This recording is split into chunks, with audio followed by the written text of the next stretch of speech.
గాలి వీచినప్పటికీ ఆ నియోజకవర్గంలో మాత్రం వైఎస్ఆర్సీపీ ఎమ్మెల్యే గెలిచారు. ఆ ఎమ్మెల్యే గెలవడానికి ఇతోధికంగా సహాయం చేసిన అంశాలేంటి? ఆ ఎమ్మెల్యేను ఆ జిల్లా ప్రజలు, ముఖ్యంగా ఆ నియోజకవర్గ ప్రజలు ఎందుకు ఎన్నుకున్నారు? ఇప్పుడు ఆ ఎమ్మెల్యే ఆ నియోజకవర్గ ప్రజల అంచనాలకు తగ్గట్టుగా పనిచేస్తున్నారా లేదా? ప్రకాశం జిల్లాలో దర్శి నియోజకవర్గానికి ప్రత్యేకత ఉంది. గత ఎన్నికల్లో తెలుగుదేశం పార్టీ రాష్ట్ర వ్యాప్తంగా అధికారంలోకి వచ్చింది. ప్రకాశం జిల్లాలో కూడా మెజార్టీ స్థానాలను కైవసం చేసుకుంది. వైఎస్ఆర్సీపీ కేవలం 2 స్థానాలకు మాత్రమే పరిమితమైంది. అందులో దర్శి నియోజకవర్గం ఒకటి. దర్శి నుంచి ఎమ్మెల్యేగా బూచేపల్లి శివప్రసాద్ రెడ్డి గెలిచారు. బూచేపల్లి శివప్రసాద్ రెడ్డి గెలుపుకు 2 కీలక అంశాలు పనిచేశాయి. ఆ 2 కీలక అంశాలు ఏంటో ఈ వీడియో చివరిలో చెప్పే ప్రయత్నం చేస్తాను. బూచేపల్లి శివప్రసాద్ రెడ్డి తండ్రి బూచేపల్లి సుబ్బారెడ్డి హయాం నుంచి కూడా దర్శి నియోజకవర్గంలో బూచేపల్లి కుటుంబానికి గణనీయమైనటువంటి మద్దతు ఉంది, ఓటు బ్యాంక్ ఉంది, ప్రజల్లో బలమైనటువంటి పట్టు ఉంది. దీనంతటికీ కారణం ఆ కుటుంబ సభ్యులు ప్రజలతో నడుచుకునే విధానం, అదేవిధంగా కార్యకర్తలకు అండగా నిలబడే విధానం. బూచేపల్లి శివప్రసాద్ రెడ్డి తల్లి బూచేపల్లి వెంకయ్యమ్మ ప్రస్తుతం జెడ్పీ చైర్మన్గా కూడా కొనసాగుతున్నారు. ఆ కుటుంబంలో ఇన్ని పదవులను ప్రజలు అందించారంటే దానికి కారణం వారు ప్రజలతో మెలుగుతున్నటువంటి విధానం, కష్టకాలంలో ప్రజలకు అండగా నిలుస్తున్నటువంటి విధానం ప్రధాన కారణం అన్నది విశ్లేషకుల అంచనా. ముఖ్యంగా ఉమ్మడి జిల్లా వ్యాప్తంగా కూడా తెలుగుదేశం పార్టీ అధికారంలోకి వచ్చి తెలుగుదేశం పార్టీ నుంచి 10 మంది ఎమ్మెల్యేలు గెలిచారు, 2 మంత్రులు అయ్యారు. అయినప్పటికీ కూడా వారందరినీ కూడా ఒంటి చేత్తో ఎదుర్కొంటున్నారు బూచేపల్లి శివప్రసాద్ రెడ్డి. ప్రకాశం జిల్లా వైఎస్ఆర్సీపీ జిల్లా అధ్యక్షుడిగా బాధ్యతలు నిర్వర్తిస్తూనే మరోవైపు దర్శి నియోజకవర్గ ఎమ్మెల్యేగా కూడా తన బాధ్యతలు నిర్వర్తిస్తున్నారు. కార్యకర్తలకు ఏ కష్టం వచ్చినా ఏ నియోజకవర్గానికైనా సరే వెళ్ళి అండగా నిలబడుతున్నారు. దాడులు, కేసులు ఎదుర్కొంటున్నప్పుడు వారికి న్యాయపరమైన, ఆర్థికపరమైన సహాయ సహకారాలు అందిస్తున్నారు. ఫలితంగానే బూచేపల్లి శివప్రసాద్ రెడ్డి నాయకత్వం పట్ల ప్రజల్లో విశ్వాసం పెరిగిందని విశ్లేషకులు అంచనా వేస్తున్నారు. రాష్ట్ర వ్యాప్తంగా తెలుగుదేశం పార్టీ గెలిచినప్పటికీ దర్శిలో గెలవడానికి ఇలాంటి కీలక అంశాలే కృషి చేశాయని విశ్లేషకులు అంచనా వేస్తున్నారు. లేదంటే దర్శి నియోజకవర్గంలో తెలుగుదేశం పార్టీనే గెలిచి ఉండేది.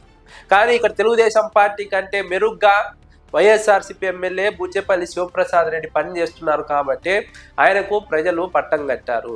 తెలుగుదేశం పార్టీ నుంచి గత ఎన్నికల్లో గొట్టిపాటి లక్ష్మి పోటీ చేశారు, ఓటమి పాలయ్యారు. ఓటమి తర్వాత నియోజకవర్గంలో ఆమె పెద్దగా పట్టించుకోవడం లేదన్న విమర్శ ఉంది. ముఖ్యంగా గ్రూపు విభేదాలు ఉన్నాయి తెలుగుదేశం పార్టీలో. పనుల కోసం, పదవుల కోసం పాకులాడుతున్నారు. మరోవైపు జనసేన పార్టీతో విభేదాలు కొనసాగుతున్నాయి.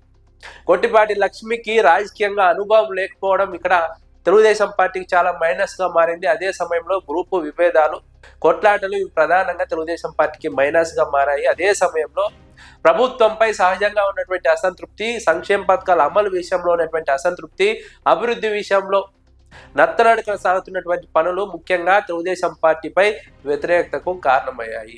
వెలుగొండ ప్రాజెక్టుకు సంబంధించినటువంటి పనులు ఎక్కడికక్కడ నిలిచిపోయాయి. వెలుగొండ ప్రాజెక్టు పనులు పూర్తయితేనే తాగునీటి అవసరాలు తీరుతాయి. మెట్ట ప్రాంతంలో ముఖ్యంగా దర్శి నియోజకవర్గంతో పాటు చుట్టుపక్కల ఉన్నటువంటి నియోజకవర్గాల్లో కూడా రైతులకు మంచి జరుగుతుంది. ఈ విషయంలో తెలుగుదేశం పార్టీ పట్టించుకోవడం లేదు, నిర్లక్ష్యం చేస్తోంది. ఫలితంగా ఈ అంశంపైన ప్రజల్లో తీవ్రమైన వ్యతిరేకత కనిపిస్తోంది.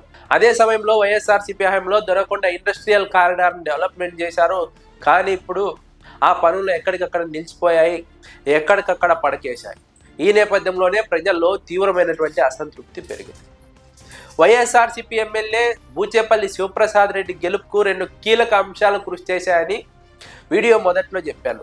ఆ 2 విషయాలు ఏంటంటే, అందులో ఒకటి వెలుగొండ ప్రాజెక్టు నిర్మాణానికి బూచేపల్లి శివప్రసాద్ రెడ్డి వైఎస్ఆర్సీపీ అధికారంలో ఉన్నప్పుడు ఇతోధికంగా కృషి చేయడం, పనులు వేగవంతంగా పూర్తి కావడానికి ఆయన చేసినటువంటి కృషే ప్రధానంగా ఆయన గెలవడానికి ఒక అంశంగా మారిందని విశ్లేషకులు అంచనా వేస్తున్నారు. అదేవిధంగా దొనకొండ పారిశ్రామిక అభివృద్ధిలో ఆయన చాలా కీలక పాత్ర పోషించారు వైఎస్ఆర్సీపీ హయాంలో. ఫలితంగానే అక్కడ ప్రజలు ఆయన కృషిని గుర్తించారు. ఫలితంగానే ఆయనకు ఎన్నికల్లో ఓటు వేశారు, గెలిపించారు. వీటితో పాటుగా ఆయన కార్యకర్తలతో నడుచుకునే విధానం కావచ్చు, ప్రజలతో నడుచుకునే విధానం కావచ్చు, ప్రజలను కాపాడుకునే విధానం కావచ్చు, వారి కష్ట సుఖాల్లో పాలు పంచుకునే విధానం కావచ్చు, ఇవన్నీ కూడా బూచేపల్లి శివప్రసాద్ రెడ్డి కలిసి వచ్చాయి. ఫలితంగానే ఎన్నికల్లో ఆయన గెలుపొందారు. ఇప్పుడు తెలుగుదేశం పార్టీ పైన వ్యతిరేకత మరింత పెరిగింది. వచ్చే ఎన్నికల్లో కూడా బూచేపల్లి శివప్రసాద్ రెడ్డి గత ఎన్నికల కంటే మించి మెజార్టీతో గెలుపొందబోతున్నారని విశ్లేషకులు అంచనా వేస్తున్నారు.